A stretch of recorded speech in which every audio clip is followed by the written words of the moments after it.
Amis téléspectateurs, bonsoir. Nous voilà de retour sur Orbite, cas sur l'Astre Corridor.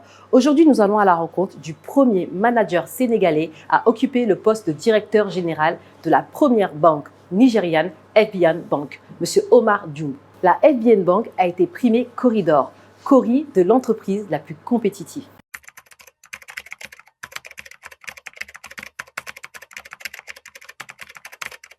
Alors, si je dois vous répondre en un seul mot, notre secret, c'est juste la discipline.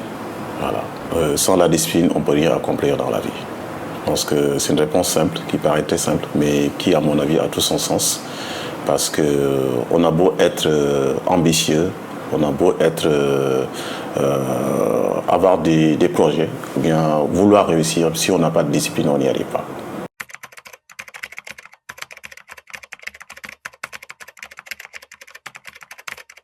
D'abord, c'est un sentiment de fierté d'avoir été primé par le Corridor, mais surtout de l'avoir été venant d'une structure sénégalaise et africaine. Parce que pour moi, un Corridor, une distinction délivrée par une institution africaine a 100 fois plus de valeur distinguée par une institution qui n'est pas africaine, en tant qu'Africain. Parce qu'il est important qu'on se valorise d'abord nous, qu'on se soutienne et qu'on travaille en synergie. Très souvent, certains sont très sensibles à des distinctions délivrées à Dubaï, à New York, un peu partout.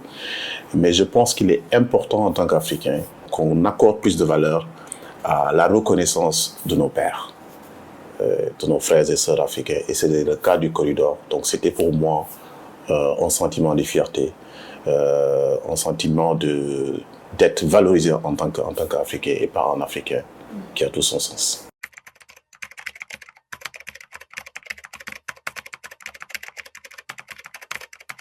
D'abord, permettez-moi de féliciter le MEDES et particulièrement son président Mbagnick et l'ensemble de son équipe.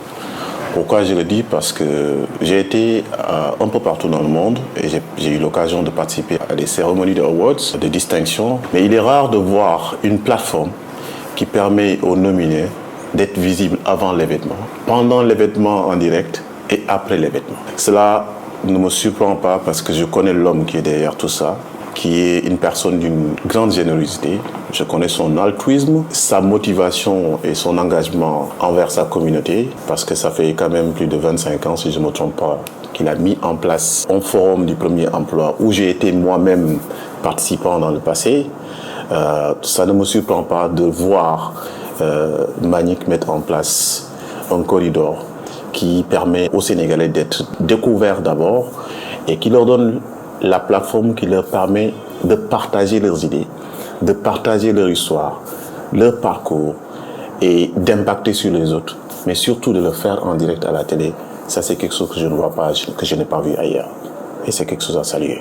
Alors, 20 ans d'existence des corridors, je le résume en un seul mot, la résilience. Pour organiser un tel événement qui est tellement lourd pendant 20 ans, il faut être quelqu'un de très résilient.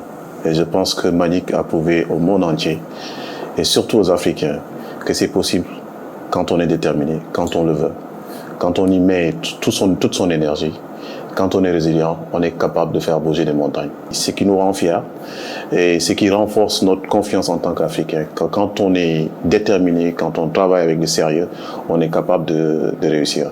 Et c'est ce que nous célébrons aujourd'hui. C'est l'occasion pour moi de lui rendre un grand hommage et de lui dire encore merci d'être disponible pour la communauté sénégalaise et africaine.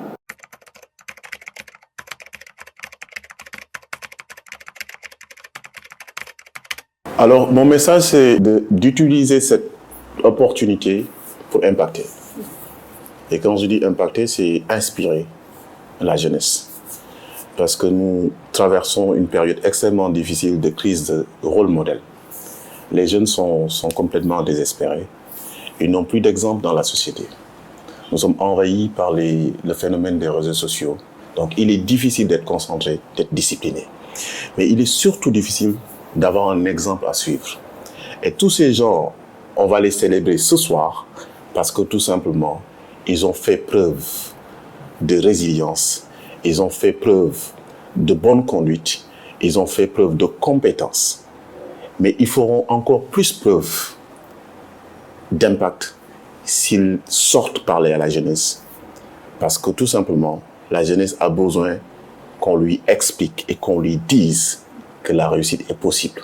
On a besoin de vulgariser la réussite. La réussite a été considérée comme un mythe.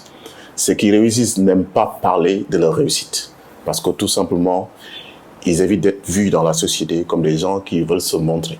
Alors que c'est pas ça. Dans les sociétés occidentales, les personnes qui réussissent, on les met en avant. Et on leur fait parler le maximum possible pour qu'elles inspirent les générations à venir. Et c'est ça qui nous manque en Afrique, malheureusement. Nos rôles modèles ne prennent pas la parole. À partir du moment où vous prenez la parole, les critiques viennent, tombent. Parce qu'on a peur des critiques, qu'on ne remplit pas notre devoir d'inspirer et d'impacter. Et il est important que chacun remplisse son rôle.